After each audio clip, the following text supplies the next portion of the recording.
Welcome, everyone. Thank you for coming to the AWS Summit today. Really appreciate you taking your time out of your day, and hopefully you had a chance to listen in on some of the keynotes earlier this morning. I'm Chris Barclay. I'm the product manager for AWS OpsWorks. We're a DevOps application management solution, and here to talk with you a little bit about what OpsWorks is, what it does, how it might be useful for you, and we have a partner that's come to talk a little bit with you as well. So, why might you be interested in this session? Well, many of you out here in the audience probably are developing and deploying and running applications today, and you know that the operational responsibilities of applications are some of the things that are oftentimes the hardest. They're the things that can trip us up. And once you start thinking about the operational aspects of the service, what are you thinking about? You're thinking about more than just deploying software. You're thinking about building up your machines, configuring them. And this becomes even more challenging as things get to scale. So you heard a couple case studies earlier today probably about customers that grew really fast. And if you don't have these processes automated in some way, it's going to be pretty challenging to keep up. So once upon a time, we used to really handcraft our environments. We would kind of do the equivalent of rolling out the dough and basically shaping it into the shapes that we wanted, and took care of all these little processes we had. And you might have these processes documented on stickies somewhere, or maybe even we'd have them in some sort of source code repo that we could reference. But this is probably not the place we want to be. We want to be in a place where we're kind of rolling out a lot of instances that all look the same, and that way when somebody turns up the speed dial on our assembly line, we don't get kind of caught out in the cold, and we're not facing lots of pager duty, right? But how do we get there? Well, we want to get there through recipes and automation. So we want to have robots that are working on our behalf that are automating the process of configuring your applications. And the configuration ought to be more than just creating an EC2 instance of the same size, right? So, today, Amazon gives you the ability to automate the ability to create the resources you're using, which is great. And so you probably are using tools like an SDK or CloudFormation to spin up those instances. And so you know that they all look the same. But how do you actually configure what's going on to those instances? And that's what we're here to talk about today, is really the configuration of your applications that are running on those instances. And it's more than just deploying the code, right? It's more than just kind of deploying your WAR file to your Java app server. It's about how does that app server actually get configured? How do you get the SSL certificates on there, right? So there's a whole bunch of configuration that needs to go in there. And once you get all this completely configured in code and you can check that in, then rolling forward and rolling back becomes pretty easy. You make a change in your development environment that probably looks exactly like your testing environment, that looks exactly like prod, and now there's no unexpected surprises. And if indeed something does happen, then it's pretty easy to roll back and you know exactly how to do it. And so OpsWorks is a tool that AWS has offered. We launched earlier this year, and it gives you the infrastructure and the solution necessary to actually automate and orchestrate all the things we're talking about. So we provide you an ability to configure the instances that you're running, create the instances in a way that's very reliable and repeatable, and let you automate your infrastructure so that you don't have to worry about all those manual steps. And maybe most interesting to folks in the audience is that, like our other application management services, we're offering this at no additional cost. So OpsWorks basically is a free service that you can use, and you just pay for the underlying resources that you're using it with. So I've kind of given you a little bit of background on why OpsWorks, but let me kind of just get into some specifics. So one of the things when we looked at what our customers were asking us for when we were kind of doing the exercise of what we should build in this space, we heard a lot of people saying that one of the benefits of Amazon is you provide a lot of building blocks, but it's not always easy to put these things together. And so with OpsWorks, we wanted to provide a really simple interface for developers. We know that you don't want to spend a lot of time trying to fiddle with putting everything together. You want to focus on your code, and so we really wanted to make it simple. And part of simplicity is having built-in things that developers need. So for example, we make it really easy for you to attach a volume to your instance and RAID multiple volumes together to create a RAID set. That's something that pretty commonly comes up, and so we want to make it easy for you to do that. We don't want you to have to think about it. So we have a bunch of conventions that are built into our solution, but we don't force you into conventions either. We know that you want to experiment and change around your environment, and maybe the things that we think are important aren't what you think are important. So we make it really easy and flexible for you to use the things that you want to use. Anything from, we support complex multi-tier applications. We have a bunch of pre-built layers for things like Ruby, but even if we don't have a pre-built layer for you, we have customers that are extending OpsWorks and using open source cookbooks to deploy things like Solr and CouchDB and Postgres. So you don't have to be limited by the solutions that we're providing for you out of the box. And the other thing that we ascribe to OpsWorks is we believe it's a powerful solution. We have a bunch of automation that's built in. Things like auto-scaling of instances, healing instances that are sick, and then just a bunch of the built-in recipes that we provide. And we'll talk a little bit more in the demonstration about what I mean by recipes. Another attribute is, and Andy hit on this in his keynote, is secure. So AWS in general works very hard to secure our services and provide tools for you to help secure yours. And so one of the ways we help you with security is today EC2 gives you the ability to secure SSH access to your instances through a key pair. And that key pair is basically available for anyone that needs to SSH into your instance. And we heard customers saying, well, I'd really like to be able to secure my SSH by user. So when Joe moves from project A to project B, I can just decommission his SSH key. And so OpsWorks gives you that as well. We'll show you that in the demonstration. So with that, I want to turn this over to Aaron Lee. Aaron's a partner of ours, and he's going to just talk with you a little bit about how his experiences with OpsWorks. Thanks, Chris. Thank you, Aaron. Hi, everyone. There we go. A little background information on DriveDev. We are a DevOps consulting team. A few years ago, we were an agile operations consulting team. And we're really focused on creating operational excellence in continuous delivery environments. We were founded in 2007. We focus on companies that have a need for a very high rate of change in a complex operational environment and need to be able to manage availability, performance, cost efficiency, and security while delivering every day. We had a client that came to us after an attempt to launch an application had failed. They felt that it had run out of capacity when they deployed it, and the first day's peak traffic knocked it over. And so we got that predictable phone call, help, help. We looked at their environment, we looked at their application, and we have something we call a ready review, which is, have we managed the top 10 things that cause sites to fail on day 1 and day 10 and day 100 and off into the future? The answer was no. There were some architecture elements missing. There was no automation around the software development lifecycle and the deployment itself. And so we went looking for a solution that we could put up in a week or less, including a migration out of physical infrastructure. 2 days before that, OpsWorks had become public, and so we thought that was mature enough. We spent a heavy weekend reorienting the application and setting it up for configuration management. So we implemented some basic chef cookbooks on top of the public cookbooks that OpsWorks provides. We told the customer that they only wanted to create dependencies on stable, open APIs. And so that led to a pretty narrow vendor selection process. We ended up deciding that OpsWorks was the way we wanted to go. A couple days later, we had our first environment up and running. A couple days after that, we had all of the environments that we needed cloned out of that initial environment and working. There were a few key points that really led to the decision. Number one, it was easy. We didn't need to host our own chef environment or build up an operations competency around that.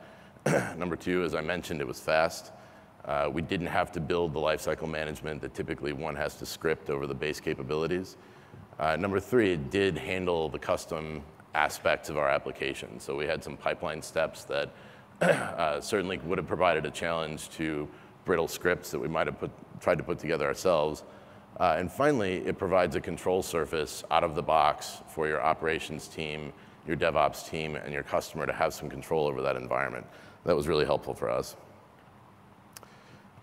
It was fast, it was cost efficient, it works in our custom environment, and finally it does support Chef. We love Chef, we love Puppet, we love SaltStack. We can't wait to see those supported as well. And we will take questions after the, after the presentation. Chris? Thank you, Aaron. There you go. Appreciate it. Cheers. So hopefully that gave you a little bit of flavor for how some folks out there are using OpsWorks today. Let me just tell you a few different models for how you might deploy software on AWS, just to kind of set the stage for where OpsWorks fits in here. So one way of deploying software on AWS is to bake everything into an AMI, and this is definitely a good way to, a good and valid way to deploy software.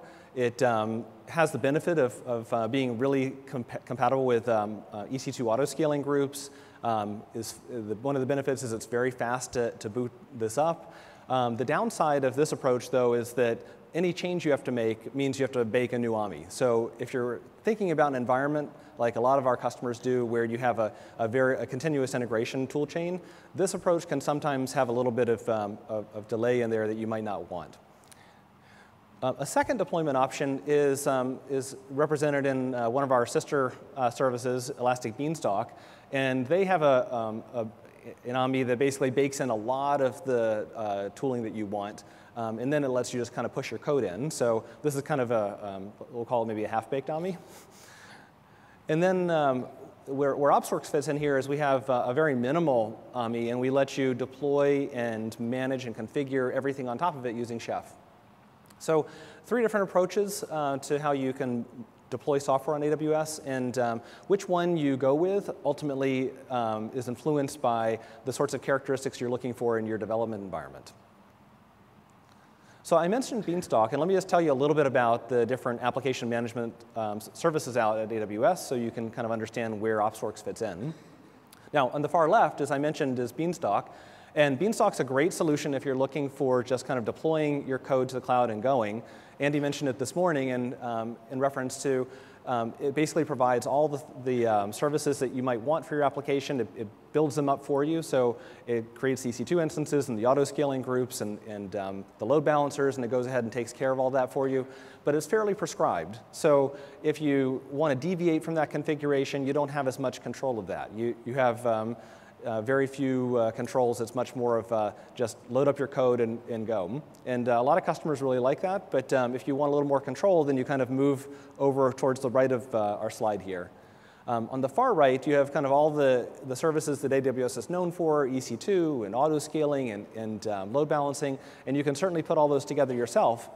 And if you want to do it in a way that's a little bit more repeatable, then you might use something like CloudFormation. CloudFormation lets you author in a JSON-based domain-specific language, and it'll reliably deploy everything that you want that's inside that configuration file every time. And so it gives you a nice engine by which you can do AWS resource provisioning. And then kind of there in the middle is OpsWorks. And OpsWorks gives you a nice balance of convenience and control. So we give you a number of built-in capabilities that are suitable for application developers, while also giving you a lot of control over how your application environment looks.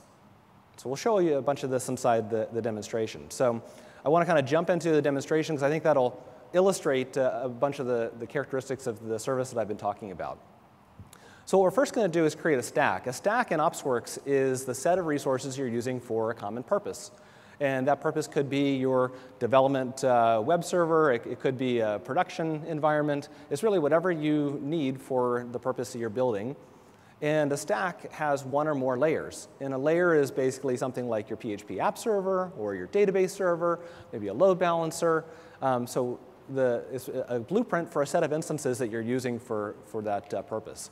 And so any instance you create in that layer will automatically have all the characteristics that you've set up for that layer.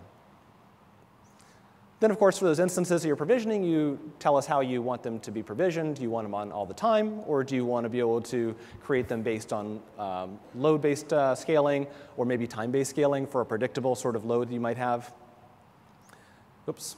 And then last, you tell us where to get your application, and we'll go ahead and deploy it to your instances. Now, kind of as I mentioned earlier on in the presentation, when you deploy, there's actually a lot of things you may want to do besides just getting your application code on your instances. And so how do we do that? Well, OpsWorks has a series of lifecycle events that we use, and those lifecycle events will trigger the execution of chef recipes. And so as Aaron mentioned, chef is a way that you can use to configure the characteristics of the software on your instances. And you can use these lifecycle events. For example, when a new instance comes up, you might get a setup event. When your application is being deployed, you get a deploy event.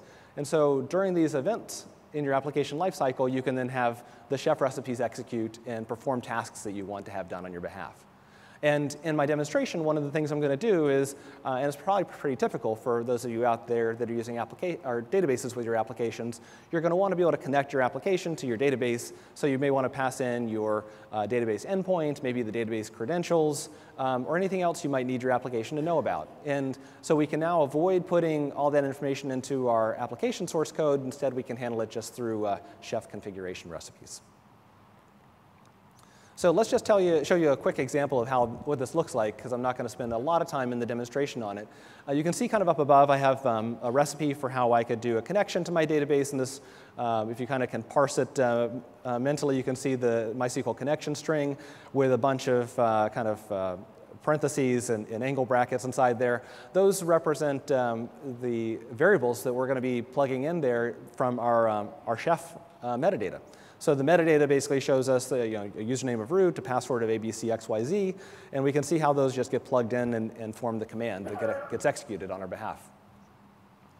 So let's just go ahead and we'll flip over to the demonstration, and I'll kind of just show you a little bit of this in action.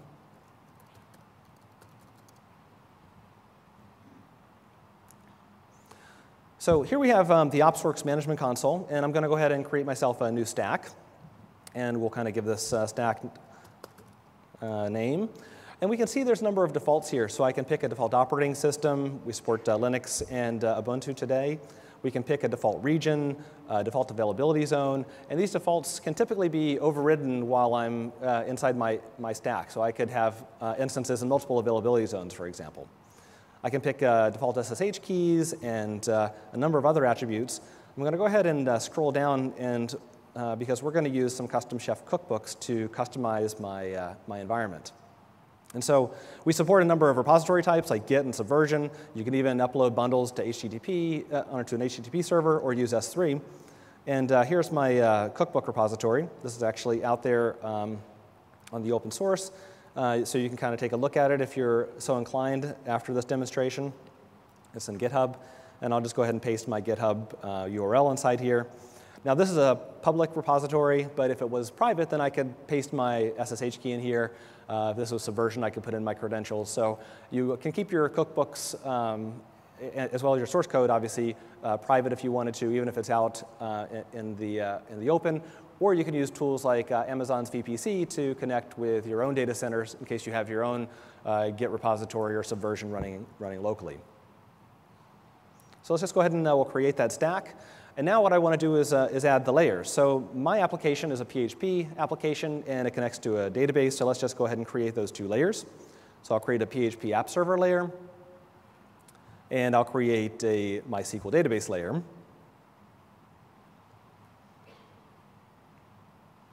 And now I'm going to go ahead and add some instances to these layers and go ahead and start these instances up. So why don't I go ahead and let's go ahead and do that. And as I mentioned, I can change availability zones if I wanted to, so I could have a highly reliable infrastructure running in multiple AZs. But I'll go ahead and just create all these in the default. And now let's go ahead and start these up. Now, while these are starting up, I'm going to go ahead and go back to the layers and show a little bit more about what we're doing here. So let's just take a look at our MySQL layer. So again, every instance that gets started in this layer is going to inherit all the properties that we set here. So we can see there's some built-in chef recipes that are going to be working on our behalf that are there to install and configure MySQL. And if we were so inclined, we could click on these. And these are all in an open source GitHub repo as well. So you can kind of see exactly what we're doing on your behalf. And then, of course, you can add your own custom chef recipes and execute things that you may want to do on each of these layers. I talked earlier in the presentation about needing to create volumes that get attached to your instances. So here, instead of having to do that manually, all you have to do is basically say, for every instance that gets created, I want to have one disk that's mounted at vol MySQL, and it's going to be 10 gig in size. And you can see pretty easily how we might add additional ones to, if I had a vol data or something like that, I could just go ahead and add that here, right? Make that 100 gig volume and just click on OK. So I also can assign elastic IPs here. So every time the instance, if an instance boots for the first time, it gets an elastic IP address. So I can also specify things like the security groups I want my instance to be a part of. Now, we create some sane defaults for you, so you don't have to worry about configuring everything yourself. We create some default security groups that basically allow your instances in your app server tier to communicate with your instances in your database tier. But you can always go ahead and override those if you're so inclined. And I missed the packages, which I think is kind of pretty cool too. So if there's some software packages you want to have installed all the time, like maybe, for example, wget wasn't installed for some reason in your OS distro, you can just list those packages here, and then they'll be installed and configured whenever your instances boot too. So that's really what the layers are all about. Now let's take a look at instances. Now, as I mentioned, you can have a couple of different instance types. You can have ones that are on all the time, and you can also have time-based instances. So with a time-based instance, I can just tell it the times of day that I want it to start up, and then the times of day that it'll shut down. And this gives me the ability for predictable loads to be able to respond to those very easily. I also have the ability to create load-based thresholds. So all the metrics for your instances are being tracked in Amazon's CloudWatch. And we provide a bunch of different metrics for you by default. They're collecting, of course, the standard EC2 metrics on CPU, but we also throw in a couple additional metrics for memory and load. And so you can use those metrics that we're collecting, and you can use those to perform scaling of your application server. Now, once I have my apps up, or my instances up and running, I'm going to probably want to deploy my application to them. So why don't I go ahead and I'll just create my app. And my document root here is at web. I'm actually hosting this in a GitHub repo as well. So I'm going to go ahead and paste that Git URL too.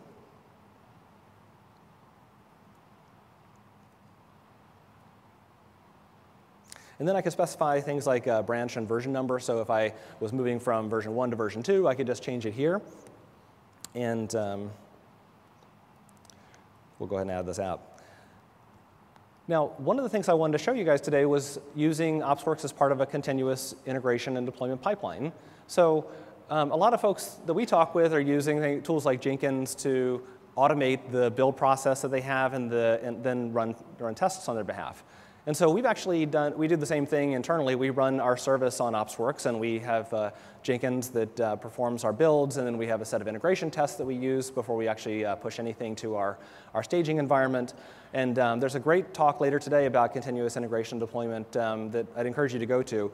We do a lot of those processes internally, and I'll kind of give you a bit of a demonstration of how all that works. So let's go over. I have a demonstration set up for that.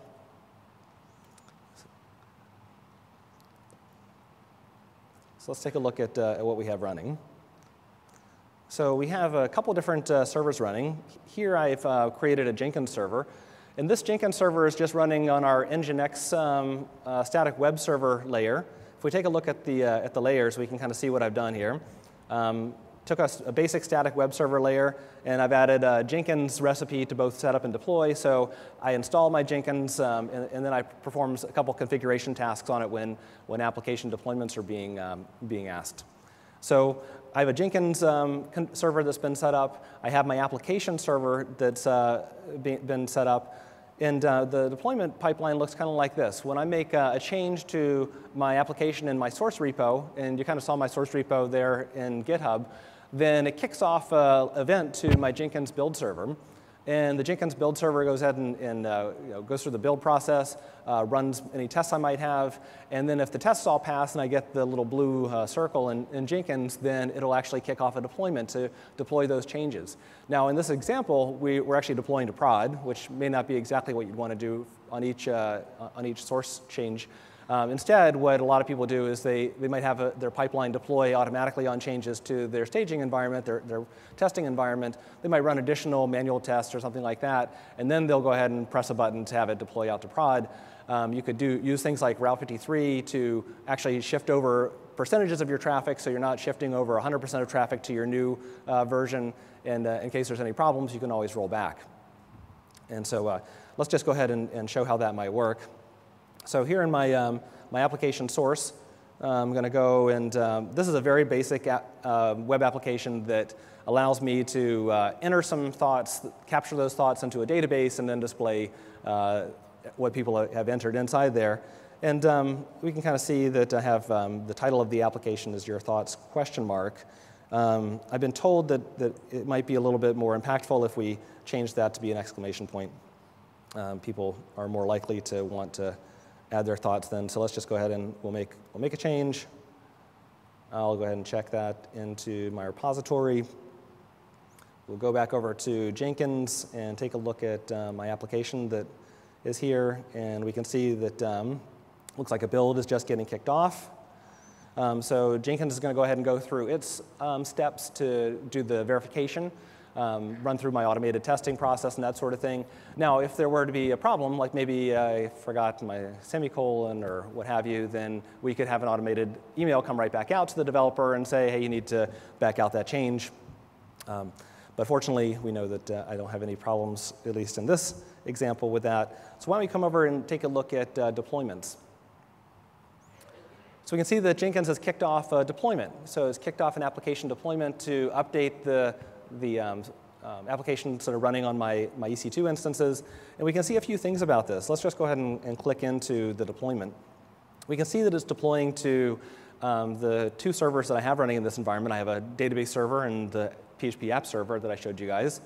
And we can see that the deployment to the database server is already finished. And you might be saying to yourself, well, why is he deploying to the database server? Why would that PHP app go there? Really what this is doing is it's running your deploy recipes. So we're actually triggering a deployment event, and it's running the recipes, and the PHP app server recipes are telling you to grab the source from your repo and install it and actually turn the web server, just do a quick reset of the web server, while the MySQL recipes are just looking at whatever custom recipes you might have on deploy. So it's not trying to deploy PHP there. Now, if I click on the little log there, we can see easily the results of the chef run, which was pretty fast because there's not really much to do on the database server. But if I were running this on a server that had some sort of problem, then I could quickly and easily, without even having to log into the server, see exactly what's happened during my chef run. Makes the debugging process a whole lot easier. So we'll just go ahead and bop back out to deployments. We can kind of see additional deployments that have happened. I can easily repeat deployments if I make changes and I want to run exactly the same deployment that I just ran. So this kind of gives you hopefully a little sense as to once you've configured your environment, how easy it is to deploy. No matter how many servers you have out there, you're deploying and running those same chef recipes there. So, looks like now we're fully, we've run everything. So let's just go ahead and we'll open up the EC2 instance running my web service. And you can kind of see now I have an exclamation point there. I don't have the question mark that was there before. So you can kind of see the whole pipeline from start to finish on how I was able to make a change inside my source repo and have that automatically pushed on through to my application servers. Now, I mentioned inside my earlier talk that we also are able to have SSH keys that are user-based. And so you can kind of see on this permissions page that I am able to, on a per-user basis, and these are AWS IAM users, so these are the folks that you're provisioning inside your account. So hopefully folks aren't just using your root account credentials to do everything. And you're able to designate who has SSH rights and who has sudo rights. So when I click these buttons here, that also will kick off a deployment, and it'll push the public key to the servers in your environment so that then the users can use their private key and sign in. So as soon as one of my users were to leave this environment, I can just very easily click the box and have them decommissioned. So hopefully this gave you a good sense as to what OpsWorks is all about. Just to start from the top, we created a stack. We created a few layers in the stack, a layer for a PHP app server, a layer for MySQL database. We created some instances. Those instances then got the same configuration that we had specified in our layer config. We created a pointer to our app. We could have had multiple apps, PHP apps that are deployed to our app server. In this case, we just had one. And then I showed you a little bit about how we do a deployment and hook it up to our build pipeline. So with that, why don't we go back to the presentation.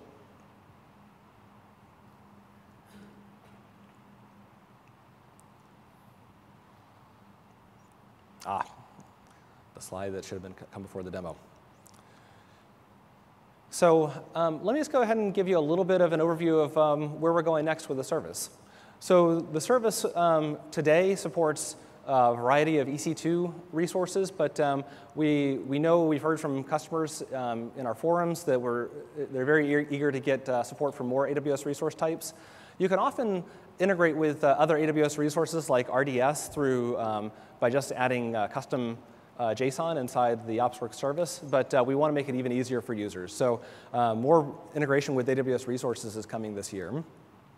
We also want to add more built-in layers. So as I mentioned, we have support today for things like Ruby and PHP and MySQL. You saw a bunch of those in the demonstration.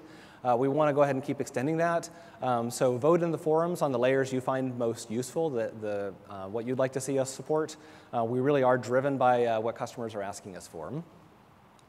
We also want to get deeper on integration with Amazon's VPC. Today we have some pretty basic support for VPC, so you can connect with your own enterprise resources. Maybe you're running a source repo internally or have some other resources that are internal that you need to access. So you can do it in a pretty basic way, but we want to make that deeper and continue to enhance that because we know a lot of our larger customers are using VPC. And we, of course, want to continue adding in lots of areas, lots of dimensions. We really are focused on what customers are asking us for. So as you get in and use the service, please do comment on the forums on where you'd like to see us invest. And we're really listening hard and want to go ahead and support the things that are most useful to the community at large. So thank you. So just to summarize, we want to have OpsWorks be a service that helps our customers become more productive through automation, through more consistency by using today the chef cookbooks and recipes. And we want to let you develop very reliable and scalable web apps. So thank you for taking the time to come to the session. We'll be taking questions up in the front. So if you have questions, please come on up to the front and we'll be happy to talk with you. Thank you.